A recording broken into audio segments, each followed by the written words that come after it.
teman-teman, Assalamualaikum warahmatullahi wabarakatuh.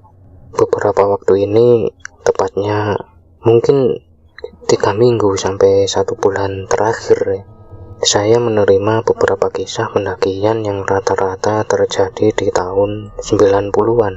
Anehnya, semua cerita-cerita itu berasal dari pendakian yang sama, yaitu Gunung Arjuna. Mulai dari kisah Anissa beberapa waktu yang lalu dan banyak lagi yang lain yang belum saya bawakan di sini. Hal itu membuat saya pribadi merasa sangat penasaran gitu, kok banyak sekali cerita-cerita dari Arjuna di tahun-tahun itu. Akhirnya saya coba cari info lebih dalam, mulai dari Google, beberapa artikel di koran-koran lama, dan lain-lain. Yang pada akhirnya hal itu mengantar saya ke salah seorang pendaki senior yang sudah lama pensiun di daerah Malang Kota, gak terlalu jauh dari alun-alun kota Malang. Saya bertemu dengan beliau yang tidak mau disebutkan namanya. Kita banyak ngobrol saat itu karena banyak sekali cerita-cerita menarik dari beliau di masa mudanya gitu, yang kemudian di tengah-tengah obrolan kami secara terang-terangan saya tanya, kenapa di tahun-tahun itu kok banyak sekali cerita soal Arjuna gitu.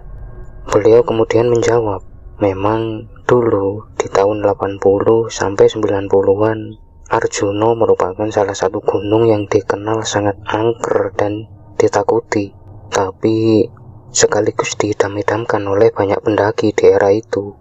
Sudah nggak terhitung lagi berapa sebenarnya jumlah pendaki yang hilang atau meninggal di masa-masa itu, karena memang masih sangat terbatasnya komunikasi gitu. Kata beliau, dulu meski Arjuna terkenal seperti itu, tapi hal itu justru menjadi daya tarik tersendiri untuk para pegiat alam, terutama yang suka tantangan. Dan hal itulah yang akhirnya memunculkan banyak sekali cerita-cerita dari pendaki lawas yang di masa mudanya aktif mengikuti kegiatan alam dan pendakian. Salah satu kisah itu kemudian datang dari Fajar yang pada saat melakukan pendakian ke Arjuna mengalami berbagai kejanggalan dan secara tidak langsung menyeretnya ke dalam salah satu kejadian yang menyedihkan di masa lalu yang terjadi di sana. Apa saja yang terjadi dengan Fajar? Nggak usah lama-lama, langsung saja kita mulai ceritanya.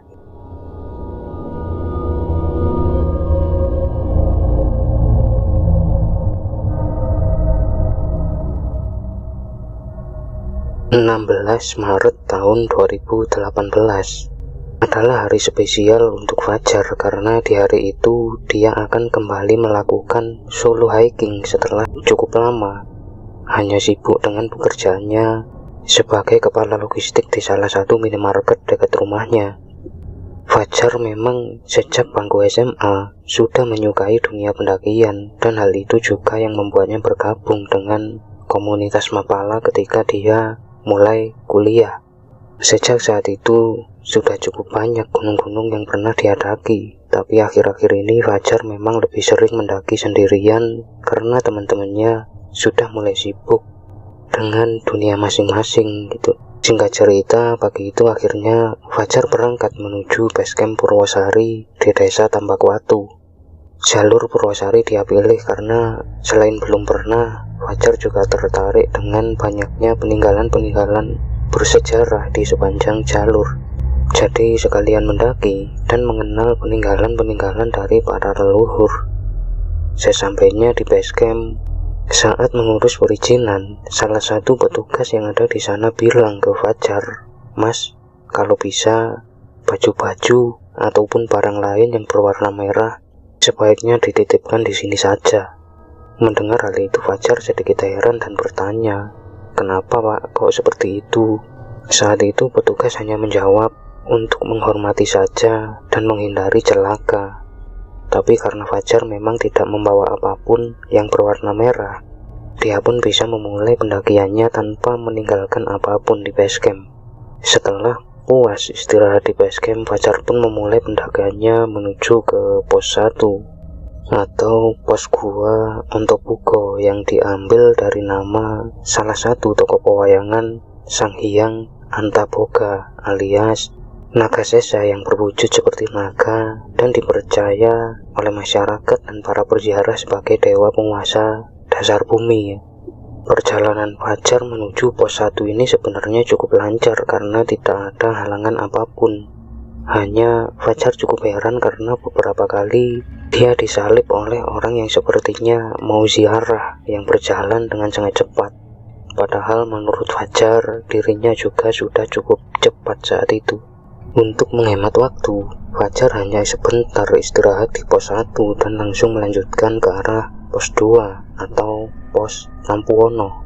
Perjalanan menuju pos 2 ini mulai terasa berat untuk Fajar karena jalur yang mulai menanjak dan membuat Fajar menyesali kenapa dia tidak rutin olahraga dulu sebelum mendaki. Hampir 2 jam waktu yang dihabiskan Fajar sampai akhirnya dia tiba di pos 2. Tapi begitu dia sampai, Fajar justru kaget melihat keadaan pos 2 yang sangat sepi, padahal menurut petugas, pos Tampuono ini merupakan pos yang paling ramai oleh para peziarah. Fajar juga bertanya-tanya kemana perginya beberapa orang yang tadi menyalipnya di bawah. Tapi karena nggak mau terlalu mikirin itu, Fajar akhirnya istirahat karena merasa benar-benar capek. Tapi nggak terasa Fajar malah ketiduran. Fajar akhirnya terbangun ketika dia merasa ada yang menggoyang-goyang badannya, dan saat dia buka mata, ternyata ada pendaki lain yang memang membangunkan Fajar. Spontan, Fajar langsung melihat jam dan terkejut karena tahu-tahu sudah hampir jam 6 sore. Tapi dia heran kenapa langit masih cukup terang. Saat itu, pendaki yang membangunkan Fajar mengira kalau Fajar pingsan karena posisi tidurnya yang tidak wajar.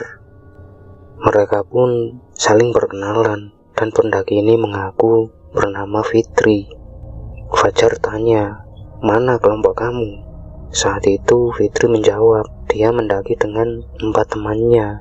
Tapi saat mereka sampai di Tampuono, salah satu temannya sakit dan diantar turun. Sementara Fitri menunggu di situ dan menemukan Fajar.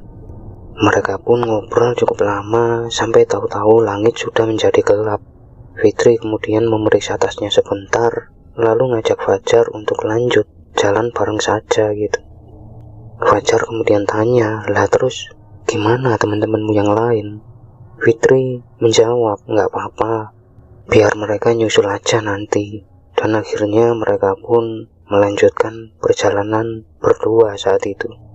Di sepanjang perjalanan, Fitri banyak sekali bercerita soal pendakian-pendakiannya yang sebelumnya, yang membuat Fajar tidak merasa capek sama sekali karena terus ngobrol saat berjalan. Sampai akhirnya mereka tiba di area yang cukup luas dan ada semacam petilasan dengan patung yang dibalut oleh kain putih. Saat itu Fitri bilang, "Ini namanya pos 4. Itu yang ada patung, itu namanya petilasan yang Semar." Fajar pun kaget dan tanya, "Loh, lah emang kita udah melewati pos 3? Fitri menjawab, "Ya udah dari tadi lama." Fajar pun melihat ke sekelilingnya, yang akhirnya membuat dia lebih heran lagi, karena di sana sama sekali tidak ada apa-apa. Berbeda sekali dengan keterangan dari base camp dan foto-foto yang dia lihat di sana dan di peta. Fajar bertanya-tanya dalam hati, kemana pondok-pondok yang ada di foto ini? Kok di sini nggak ada apa-apa? Mereka pun akhirnya lanjut lagi perjalanan ke arah pos 5 atau pos Mangkutoromo, karena memang berencana mendirikan camp di sana. Tapi lagi-lagi Fajar heran ketika sampai di pos 5. Keadaannya jauh sekali berbeda dengan foto yang ada di base camp dan di peta pendakian. Mereka pun mendirikan tenda dan masak-masak karena memang sudah sangat lapar. Fajar segera mengeluarkan kompor dan bahan makanan, begitu juga dengan Fitri. Pada saat mereka masak, mata Fajar tertuju pada kompor milik Fitri yang sangat sederhana. seperti hanya terbuat dari kaleng bekas biskuit yang kemudian Fitri mengeluarkan semacam benda putih berbentuk bulat dari kantong plastik. Fajar pun tanya, "Itu apa, Fit?" "Oh, ini parafin buat bahan bakar apinya." Fajar yang memang belum pernah melihatnya jadi terheran-heran sendiri dengan cara masak Fitri yang terkesan sangat apa adanya. Saat itu juga Fajar baru menyadari seluruh peralatan Fitri seperti peralatan yang sudah sangat jadul, yang membuat Fajar mikir mungkin itu warisan entah dari kakaknya atau ayahnya. Selesai makan, mereka memutuskan untuk langsung tidur karena merasa capek dan ngantuk. Singkat cerita, esok paginya mereka akhirnya sarapan dan langsung melanjutkan pendakiannya. Gak terasa mereka sudah menjelma menjadi seperti layaknya sahabat yang sudah saling lama kenal gitu. Perjalanan mereka pun berjalan lancar, bahkan Fajar merasa jauh lebih cepat sampai akhirnya mereka tiba di puncak. Tapi setiap mereka sampai di pos-pos pendakian, Fajar selalu heran karena melihat pos-pos itu jauh sekali berbeda dengan yang Fajar lihat di foto. Dan tak kenapa suasana pendakian juga sangat sepi karena mereka sama sekali tidak menjumpai adanya pendaki lain. Cukup lama mereka berada di puncak karena memang Fajar betah sekali menikmati pemandangan yang harus dia perjuangkan dulu perjalanannya gitu. Dan akhirnya setelah puas mereka memutuskan untuk turun. Fajar kembali dibuat heran ketika berjalan turun. Samar-samar Fajar mendengar banyak sekali suara langkah dan orang ngobrol. Tapi dia nggak tahu suara itu berasal dari mana. Dia hanya yakin itu seperti suara pendaki lain yang entah ada di mana gitu. Sampai akhirnya ketika mereka kembali tiba di area pos 6 atau Candi Sepilar, secara tiba-tiba Fajar ditarik oleh Fitri ketika jalan mengikuti jalur. Fitri bilang, "Jalannya bukan itu, Jar. Yang benar lewat sana," sambil menunjuk ke salah satu arah. Fajar heran, "Lah kan ini Fit jalannya, lah itu kelihatan." "Bukan, jangan lewat situ, nanti kamu nggak bisa pulang." Mendengar itu, Fajar spontan kaget karena nggak menduga Fitri akan ngomong seperti itu. Akhirnya Fajar mengikuti saja arahan Fitri dan benar saja. Dalam waktu singkat mereka sudah kembali sampai di area Mangkutoromo atau pos 5. Mereka kemudian memutuskan untuk istirahat di situ. Sambil kembali ngobrol, Fajar juga memasak stok kopi terakhirnya saat itu juga untuk menemani mereka ngobrol. Saat itulah Fajar tanya ke Fitri, "Oh ya Fit, temanmu yang kemarin kemana ya? Apa mereka nggak jadi naik gitu?" Fitri menjawab, "Jadi kok Jar, mereka jadi naik, tapi mereka sudah pulang." Mendengar itu, Fajar keheranan dan tanya, "Loh, kok nggak ketemu kita ya?" Saat itulah Fitri mulai bercerita ke Fajar, yang entah kenapa membuat Fajar seperti terhipnotis oleh cerita Fitri, dan baru menyadari banyaknya kejanggalan di cerita itu ketika Fitri selesai. Fitri mulai bercerita saat itu dia mendaki dengan 3 orang temannya. Kita sebut saja namanya Dwi, Ajeng, dan Firman. Mereka berempat mendaki via Purwosari karena saat itu masih sangat jarang pendaki yang lewat di sana. Yang kemudian ketika mereka sampai di pos 2 Tampuwono, secara tiba-tiba Ajeng mengeluh sakit perut dan pusing, yang akhirnya mereka memutuskan Dwi dan Firman mengantar Ajeng turun sementara Fitri menunggu di sana. Tapi sampai menjelang maghrib, Dwi dan Firman belum juga kembali. Hal itu membuat Fitri bingung karena waktu Fitri sangat terbatas untuk pendakiannya kali itu. Sampai akhirnya Fitri nekat melanjutkan pendakiannya sendirian karena dia mikir Dwi dan Firman juga pasti akan menyusulnya karena mereka tahu betul bagaimana sifat Fitri. Saat itu memang adalah pendakian terakhir Fitri karena dia memang sudah mau menikah dalam waktu dekat. Dan mereka berempat memutuskan untuk melakukan pendakian lintas Arjuna Welirang sebagai penghormatan terakhir sebelum Fitri menikah. Tapi ternyata sampai Fitri tiba di puncak Arjuna, Dwi dan Firman belum juga terlihat menyusulnya. Hal itu membuat Fitri bimbang, apa dia harus turun atau lanjut lagi. Tapi dia tidak mau menyia-nyiakan pendakian terakhirnya ini dan memutuskan untuk melanjutkannya. Singkat cerita, tercapailah akhirnya keinginan Fitri ketika dia berhasil menginjakkan kakinya di puncak Welirang. Saat itu, Fitri sudah gak peduli lagi apa Dwi dan Firman akan menyusulnya. Dia hanya menikmati waktunya di puncak sebelum menikah dan memulai kehidupan barunya.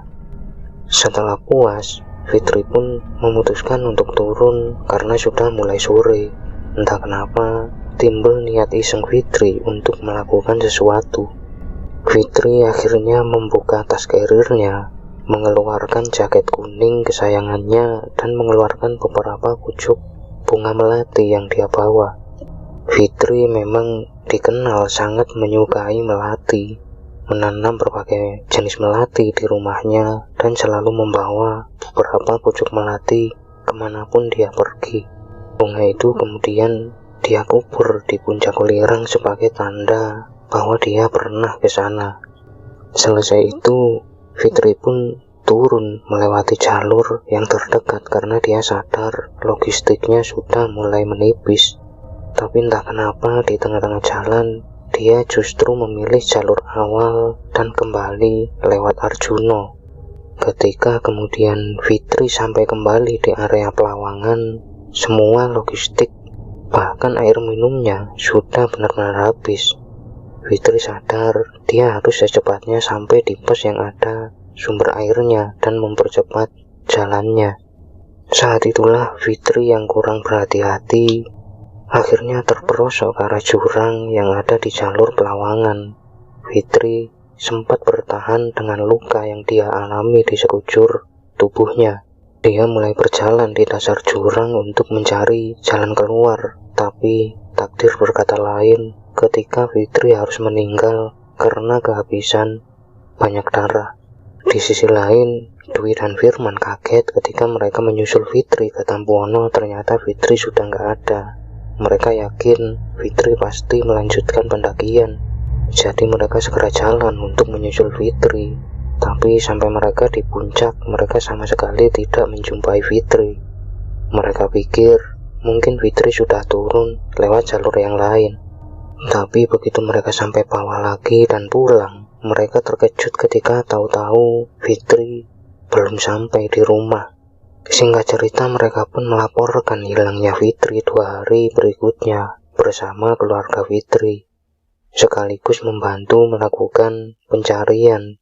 Tapi sampai pencarian itu berakhir, mereka hanya menemukan jaket kuning bergambar melati kesayangan Fitri, yang itu digambar oleh Fitri sendiri menggunakan tinta spidol permanen. Jaket itu tergeletak begitu saja di puncak Welirang bersama bekas-bekas bunga melati yang sudah coklat dan berserakan. Entah kenapa, semua yang diceritakan oleh Fitri membuat Fajar seperti ikut dan menyaksikan sendiri apa yang dialami oleh Fitri. Bahkan Fajar juga melihat bagaimana teman-teman Fitri dan keluarganya mencari Fitri. Bagaimana Fitri sehari-hari di rumah pun Fajar seolah-olah melihat. Sampai tiba-tiba Fajar tersadar dan seperti baru terbangun dari tidur yang sangat lama. Saat itu Fajar mendadak kaku ketika dia baru menyadari dia masih berada di pos 2 Tampuono. Antara percaya dan tidak, Fajar mengingat-ingat semua yang dia alami dan susah sekali untuk membedakan apa itu nyata atau sekedar mimpi. Fajar kemudian baru kaget ketika melihat logistiknya banyak sekali berkurang dan kopinya juga habis. Dia ingat betul kapan dia menghabiskan kopinya itu. Yang kemudian yang lebih membuat Fajar kaget lagi, ternyata ada 3 pucuk melati yang masih segar berada di dalam tas carrier-nya. Selama beberapa jam Fajar hanya terdiam di situ memikirkan semuanya sebelum akhirnya dia memutuskan untuk pulang. Apa yang dialami oleh Fajar saat itu seperti menjadi kenangan tersendiri untuk Fajar yang mungkin tidak akan pernah dia lupakan. Bahkan Fajar bilang saat dia turun dari Tampuhono, entah kenapa Fajar merasa sangat sedih dan sakit karena menyesali apa yang dialami oleh Fitri. Dan setelah hampir 3 tahun berlalu pun, Fajar mengaku masih ingat dengan jelas, bahkan masih bisa mengingat wajah dari sosok Fitri yang pernah menemaninya mendaki. Semoga apa yang dialami oleh Mas Fajar bisa sedikit menghibur kita semua, dan kita sama-sama doakan semoga Fitri bisa diterima di sisi Tuhan. Terima kasih buat Mas Fajar di Surabaya yang sudah mengirimkan pengalamannya dan menghibur kita semua di sini. Sehat selalu dan semoga dilancarkan rezekinya. Sampai ketemu di cerita-cerita selanjutnya dan salam Rahayu.